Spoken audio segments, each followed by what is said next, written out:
اس دنیا میں آنے سے پہلے بھی ہم ایک زندگی گزار آئے ہیں اور بدقسمتی سے اس کا تصور بہت کم لوگوں کو حاصل ہے، اور عہد حاضر کے جو ریشنلسٹ قسم کے عقلیت زدہ میں کہتا ہوں انہیں، یا عقلیت گزیدہ، عقلیت سے ڈسے ہوئے لوگ، وہ ان چیزوں سے اباع کرتے ہیں، دور بھاگتے ہیں۔ ہماری پہلی تخلیق ہوئی تھی عالم ارواح میں، الارواح جنود مجندہ، لشکروں کے لشکر تھے۔ آدم سے لے کر آخری انسان جو دنیا میں پیدا ہوگا قیامت تک، سب کی ارواح عالم ارواح میں پیدا کر دی گئی۔ وہاں عہد لیا گیا، الست بربکم قالوا بلا، کیا میں تمہارا رب نہیں ہوں، مالک نہیں ہوں؟ ہم سب نے عہد کیا تھا، کیوں نہیں؟ شہیدنا، ہم گواہ۔ یہ عہد الست، اور ظاہر بات ہے کہ عہد جو ہوتا ہے جب تک انسان کو اپنی ذات کا شعور نہ ہو، خود شعوری نہ ہو۔ آپ دنیا میں معاہدہ کرتے ہیں تو کہتے ہیں کہ بقائمی ہوش و حواس میں یہ عہد کر رہا ہوں، معاہدہ کر رہا ہوں، تو ظاہر بات ہے کہ اس وقت ہم تھے اور ہوش و حواس کے ساتھ تھے، خود شعوری کے ساتھ تھے، لیکن صرف ارواح کی، جسد نہیں تھے۔ اور یہی ہے وہ مقام جس کے بارے میں حضور نے سے جب پوچھا گیا کہ متى وجبت لک النبوۃ یا رسول اللہ، اللہ کے رسول آپ کو نبوت کب ملی؟ تو آپ نے فرمایا والآدم بین الماء والطین، ابھی آدم کا حیولہ جو ہے ابھی گارا گوندھ ہی رہا تھا، پانی اور گارے کے درمیان ہی تھے آدم، کہ میں اس وقت بھی نبی تھا۔ عالم خلق کا ابھی آغاز نہیں ہوا، ابھی عالم ارواح میں بھی جو تمام ارواح ہیں وہ اپنی امتیازی شان کے ساتھ ہیں۔ روح محمدی صلی اللہ علیہ وسلم، جس سے اگر نور محمدی کہیں تو غلط نہیں ہے، اس لیے کہ ارواح کا جو مادہ تخلیق ہے وہ نور ہے، جیسے فرشتوں کا مادہ تخلیق نور ہے۔ مسلم شریف میں حضرت عائشہ صدیقہ رضی اللہ تعالیٰ عنہ سے روایت موجود ہے، اللہ نے فرشتوں کو نور سے پیدا کیا۔ روح، فرشتے روح ہیں، ارواح ہیں، روح القدس، روح الامین، اور ارواح انسانیہ بھی روح ہے، یہ سب ان کا مادہ تخلیق نور ہے۔ اس وقت ہم پیدا کیے گئے، صرف ارواح کی شکل میں ہم سے عہد لیا گیا اور پھر سلا دیا گیا۔ یہ پہلی موت تھی جو ہم پر وارد ہوئی ہے اس دنیا میں آنے سے پہلے،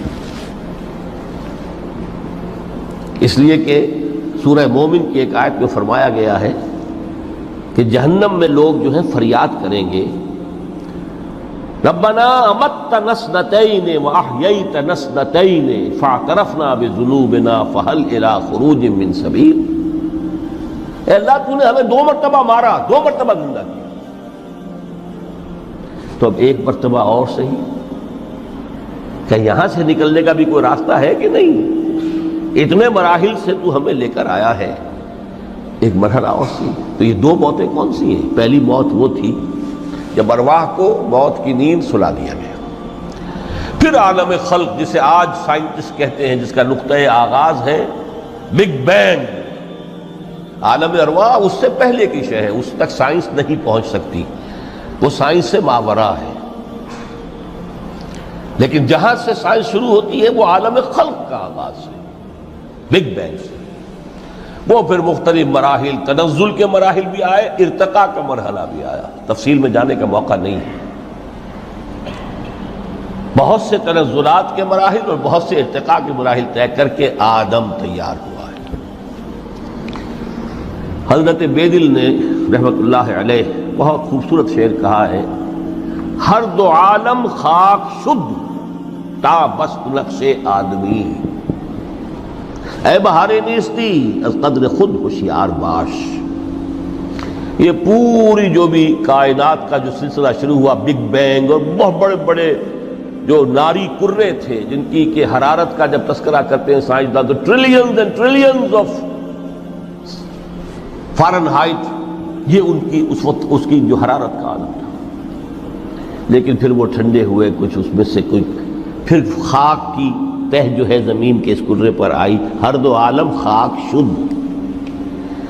یہاں سے اب آدم کا حیولہ تیار ہوا تا بست نقش آدمی، اس کے بعد ارتقائی مراحل ہیں، اور پھر آدم کی وہ روح جو کولڈ سٹوریج میں تھی جب وہ لا کر پھونکی گئی ہے، جسد آدم جو ہے وہ مسجود نہیں تھا، مسجود تو تب بنا ہے جبکہ اس میں روح آدم وہ لا کر پھونک دی گئی۔ فَإِذَا سَوَّيْتُهُ وَنَفَخْتُ فِيهِ مِن رُوحِي فَقَعُوا لَهُ سَاجِدِينَ۔ یہاں سے حیات دنیاوی کا آغاز ہو گیا۔ پھر وہ سلسلہ تناسل ہے، آدم اور حوا کی نسل میں سے ہر بچہ 4 ماہ کے بعد جب اس کا ایک حیولہ رحم مادر میں تیار ہو جاتا ہے، حدیث ہے متفق علیہ عبداللہ ابن مسعود سے رضی اللہ تعالی عنہ، اور جس کے اندر آغاز میں وہ کہتے ہیں کہ حضور نے ہمیں یہ بتایا وَهُوَ الصادق المصدوق، دیکھنا تم کہیں شک میں نہ پڑ جانا، محمد کون ہے؟ الصادق المصدوق، جو سچے ہیں، جن کی سچائی کی اللہ گواہی دیتا ہے، کہ رحم مادر میں 40 دن تم نطفے کی شکل میں ہوتے ہو، پھر 40 دن علقہ کی شکل میں ہوتے ہو، پھر 40 دن تو مضغہ کی شکل میں ہوتے ہو، پھر اللہ تعالیٰ فرشتے کو بھیجتا ہے جو اس میں روح پھونکتا ہے۔ وہی عمل جو آدم کے جسد حیولہ کے ساتھ ہوا تھا، ہر ابن آدم اور بنت آدم کے لیے وہی عمل ہے کہ جو رحم مادر میں 4 مہینے کے بعد دہرایا جاتا ہے۔ یہاں سے حیات دنیاوی شروع ہوئی، پھر موت، یہ دوسری موت ہے۔ اب پہلی موت تو وہ تھی، لیکن دوسری موت یہاں سیپریشن ہو جائے گی۔ جو زمین سے آیا تھا تخلیقی مادہ، وہ جسم میں زمین میں گیا، گل سڑ کر ختم ہوا۔ جو وہاں سے روح آئی تھی وہ اس زمینی وجود کا جو لب لباب ہے، جان، نفس، اس کو لے کر اپنے ساتھ، اور وہ جائے گی عالم بالا کو۔ پھر یہ ایک وقفہ ہے، پھر بعد بعد الموت ہے۔ تو احیاء بھی 2 ہو گئے، ایک مرتبہ پہلی موت کے بعد زندہ کیا اس عالم میں، آنکھ کھلی اس عالم میں ہماری، یہ پہلا احیاء تھا۔ کیف تکفرون باللہ وکنتم امواتا فاحیاکم ثم یمیتکم ثم یحییکم ثم الیہ ترجعون۔ دوسرا احیاء وہ ہوگا قیامت کے دن بعد بعد الموت، اور پھر اس کے بعد وہ زندگی ابدی زندگی ہے، ہمیشہ کی۔ یہ تصور سامنے رکھیے۔ تو یہ جو تھوڑا سا وقفہ، یہ تو زندگی بہت طویل ہے۔ تو اسے پیمانہ امروز و فردا سے نناب جاویداں پہم دماں، ہر دم جمع ہے زندگی۔ اس میں یہ وقفہ جو ہے خلق الموت والحیات لیبلوکم ایکم احسن عملا، یہ اس جسد کے ساتھ اس روح کا اتصال، اور یہ 30 40 50 60 70 80 100 برس کی عمر، یہ ایک وقفہ ہے، یہ امتحانی وقفہ ہے، تمہیں جانچا جا رہا ہے، پرکھا جا رہا ہے۔ ایکم احسن عملا۔ اب اگر تو 2 چیزیں انسان پر واضح رہیں، اور نہ صرف واضح رہیں، مستحضر رہیں۔ واضح تو ہو جاتی ہے ایک چیز، پھر آدمی بھول جاتا ہے، تو کوئی فائدہ نہیں دیتا اس کے۔ مستحضر ایک یہ کہ اصل زندگی آخرت کی زندگی ہے، طویل ہے۔ بل توثرون الحیات الدنیا والآخرۃ خیر وابقیٰ، کلا بل تحبون العاجلہ وتذرون الآخرہ۔ تم اس عاجلہ کو پسند کرتے ہو، اس دنیا کی زندگی کو تم ترجیح دیتے ہو، جبکہ آخرت ہے جو باقی رہنے والی ہے، ابدی۔ اگر تو یہ معلوم ہو، جیسا کہ سورہ عنکبوت کی آیت کے حوالے سے میں نے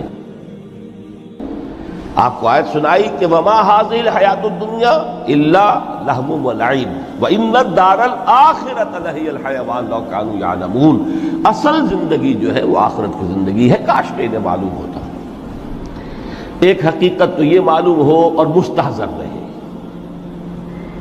کہ اصل زندگی آخرت کی زندگی ہے، اور دوسری حقیقت یہ کہ یہ دنیا کی زندگی ایک امتحانی وقفہ ہے۔